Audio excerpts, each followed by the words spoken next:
Hey, Deserving listeners, a lot of you have asked me to react to an episode of the Just Trish podcast in which Trisha Paytas interviews her partner, who is named Moses. So let's watch that episode. Hey guys, welcome to our Valentine's Day episode. This is a very special episode for a number of reasons. One, I'm going to be talking very quietly because my guest, he recommended that I be a little quieter, a little soft-spoken this episode so I don't get picked up into his microphone. But aside from that, he's one of my favorite people, the best person I know, my baby daddy, and my husband, Moses. Okay, so I'm seeing that the episode is almost 3 hours long. Let's start. I'm guessing that I'm not going to react to every single clip. Otherwise, I will be here a long time. I mean, I guess if it's compelling, I'll comment on it.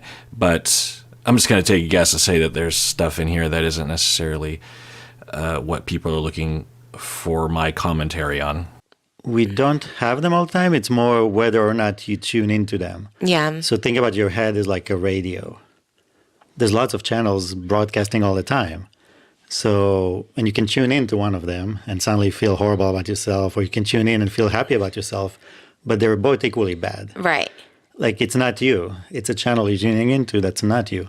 So the thought, it's always out there, and the key is just to ignore them. Okay, so Moses has a lot of philosophies about life. They don't seem problematic.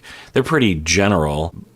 I'm also not quite clear on what he is saying. I'm not there to ask for clarification, but he has a lot of answers to things. Is that his career? I don't know what he does for a living, but he comes across like a guru sort of figure, very sure of himself and an answer for everything. I'm using a lot of phrases that have a lot of negative connotation. I'm not meaning it negatively necessarily.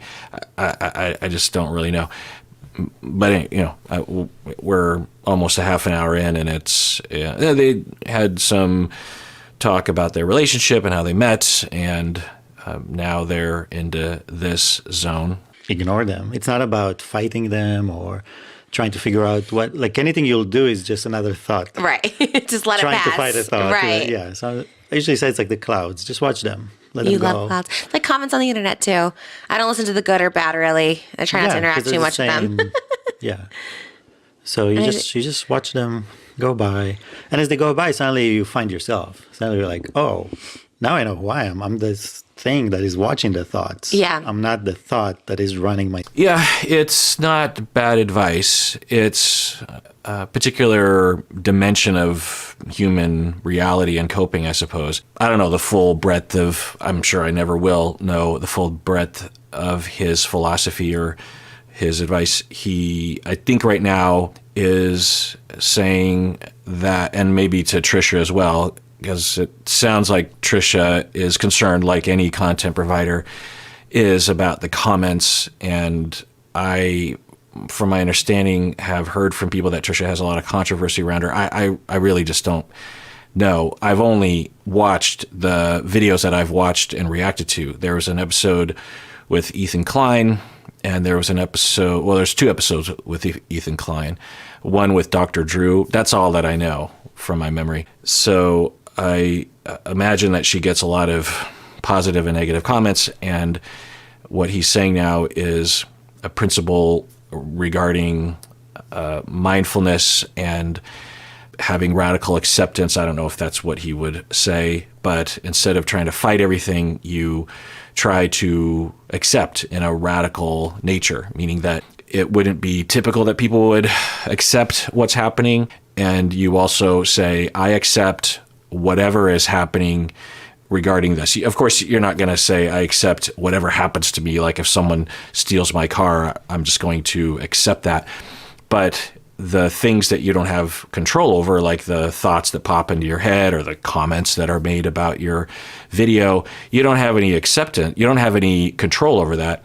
And you have minimal influence on it, maybe even elements of your health, right? Or with trauma reactivity, you don't have control over it. And to attempt to exert control can sometimes cause a lot of problems. And also, if you fail at controlling, then you feel ashamed of yourself when you never had any control over it to begin with, or you had minimal control. And so just accepting this is how I feel right now. And there can be a lot of power in that. That seems to be what he's talking about. But to me, given the way that I experience the world and how I help people and how I live myself, this idea only gets us a certain distance down the road. Because if we just end there, then I have seen people essentially attempt to deny their needs.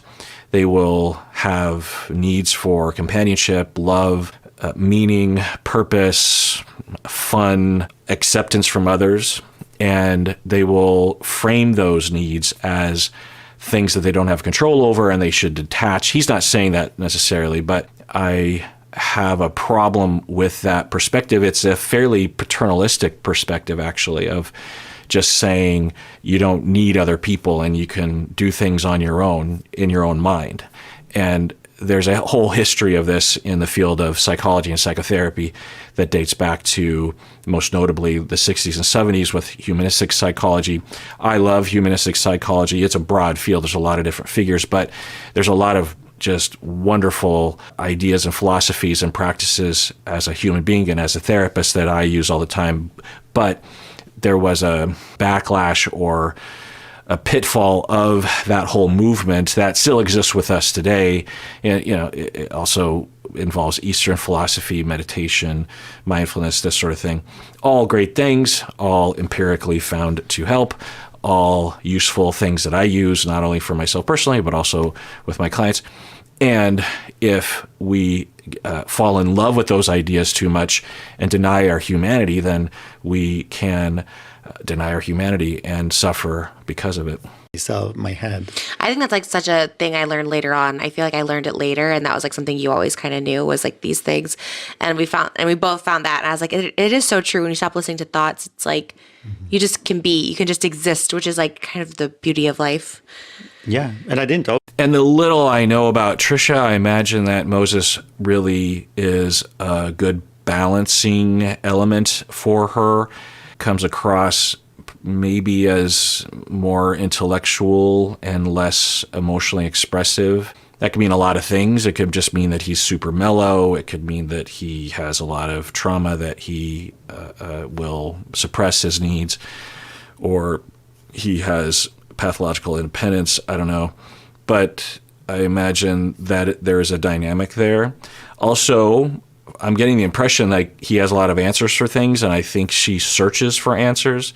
So, yeah, that can be a good thing or a bad thing. I'm not saying it's a bad thing. I'm just noticing the dynamic. The soil, which is our skin and bones and all the things, that's not who we are. So I'm not my body. I'm not the skin, whether I'm whatever race, gender, sexuality, all those things, that's not who I am. My identity is my spirit, my soul. And my identity, it's easy to say it when you use water, is water. Right. That's what I identify it. So I don't identify with my body. Okay, I don't know if there's a religious angle here, some sort of belief about spirit and water and soil and all that stuff. Everyone absolutely is entitled to their philosophy. There doesn't seem to be anything problematic, but there's been a lot of talk of water and soil and body and spirits. It's just ways of seeing the world. Well, like you come to your own at 35, because like that's when the person you want to be and the person you are usually meet. Mm-hmm. So 35. I'm 35 right now, and I test that. I'm like, oh. I'm not sure what people were wanting me to react to. I took a poll on YouTube and asked y'all to suggest and vote for things that you wanted me to do one-off videos for, and this was one of the top things that people voted for. So I'm not sure. I always assume there's conflict of some kind that people want me to react to. I'm not seeing any conflict at all. Now, I'm only 35 minutes into a almost 3-hour video, but there's been a lot of talk. It sounds like he's an artist, said that 2013 was the year of the water snake for him, and it was after he was trying to figure out how the world worked, and he made all these self-discoveries about water and life and spirituality, and he figured, I don't know. But then he just said something about age 35. Yeah, most people, like, you come to your own at 35 because, like, that's when the person you want to be and the person you are usually meet. That's when the person you want to be and the person you are meet. That's when the person you want to be, so aspirations, dreams of career or family, and then that's when that person meets who you are, meaning that you have to reckon with your limitations or your actual self. You have been gearing towards this one career, and then you turn 35 and suddenly you realize that you didn't really want to have that career. Yeah, I mean,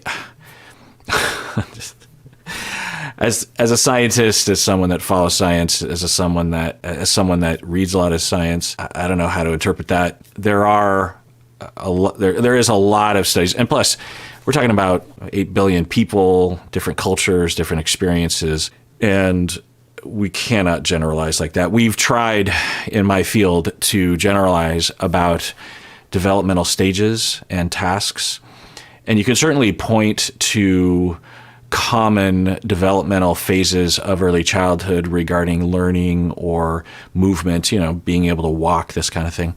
The typical age range in which a child can mentalize or have object permanence, that kind of stuff. But when it comes to adults, it's really hard to generalize. People go through a lot of experiences, and also the phases are not as distinct as they are when we're children.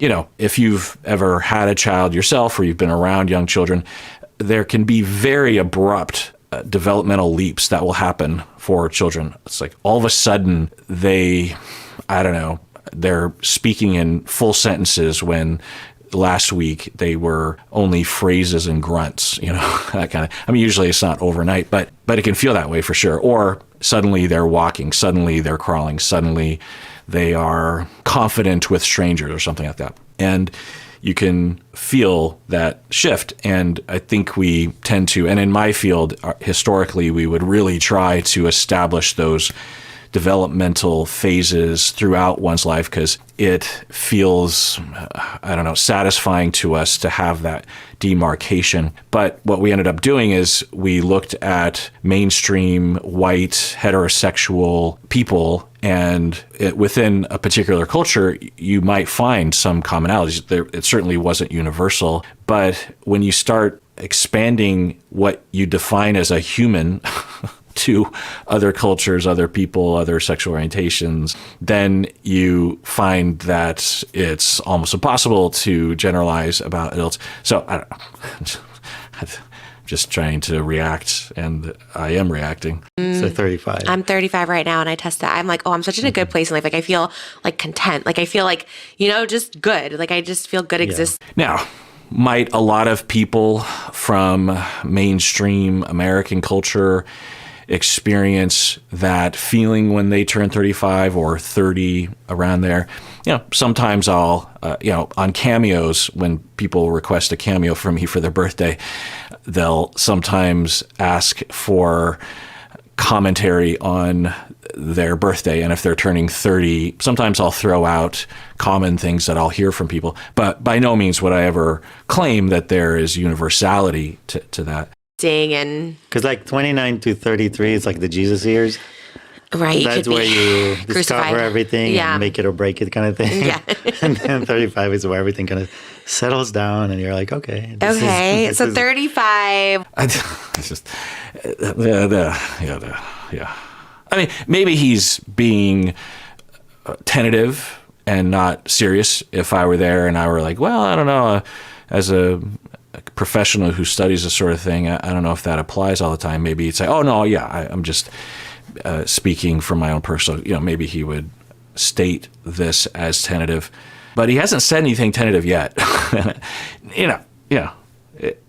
Like I said, there's nothing he's saying that is like destructive. There are people that have philosophies and will pontificate, and the implications or the direct communications that they have are destructive, are racist, are sexist. I don't hear anything like that. Knowing that like you're surrounded because people believe in spirits, but like there's a way to like be connected to we you never right away. die. Water cannot die. There's no way to kill water. You know what I mean? Like we never die. Yeah, I guess on that then. So it's like, okay, well. Okay, I'm still trying to figure out why people are wanting me to watch this. Did they just want me to, I don't know. But a lot of talk about water, 45 minutes in, and, you know, God bless them. They can have whatever supernatural beliefs they want. It's certainly a pleasant way of looking at the world, I think, depending on what the implications are. But he's saying we can't die because we have water in us, and water doesn't die. All right. Let's stick with the faces of water because then it gets too deep and then I get too sad about it. But I think it is like beautiful. That is interesting. So like when anyone dies, you think, okay, you get buried and then you go back into the Well, let's ground. first look at physically what happens, right? You put the body in the ground, and then the thing that leaves the body is the water. Right. Everything else stays in place. Again, your skin, your bone, your hair, all those things, Yeah. they stay there in place. But the water is the only thing that actually leaves your body. Pretty sure that's not true. I am not a biologist. I don't study this sort of thing, but there are a lot of compounds that are created by decomposing flesh of a human, water being one. Also, there are gases that are created, from what I understand. Yeah, I looked it up. There's a lot of different gases: carbon dioxide, methane, ammonia, nitrogen, hydrogen, sulfur dioxide. There's lots of different gases that are created by our body after we die that would be escaping the body. You know, I just, it's one thing to have a belief like, well, we can't die because water doesn't die, and we have water in us. You know, it's a belief. It's not really based on science. It's just a way of seeing the world. It can give you meaning. It can give you reassurance about the afterlife, depending on how you saw it. But when people start making claims about physics and chemistry, then you're talking about things that have facts to it. And I'm also wondering if people were wanting me to watch this because it's focused on him. She stated a long time ago, 45 minutes ago, that this is an episode focused on him. She really wanted to focus on him. So there's not a lot of conversations. And so, you know, he's being asked questions. He has to entertain and answer them. If I ran into a guy like this at a party, I would get away from him. Yeah. And God bless him, he's not a bad person. You know, I don't see anything that gives me, is he a bad person? I don't even know. Or is she a bad, I don't know. I'll just tell you from my perspective, I don't have any reason to think he's a bad person or that he does bad things in general. But I'll tell you that in my personal experience, when I come across guys like this, unless I'm in a particular mood, I have no interest in being pontificated at. In fact, it wasn't that long ago that I was in a situation like that at a party, and it was an interesting experience. I can't give details, of course. I want to, but I can't.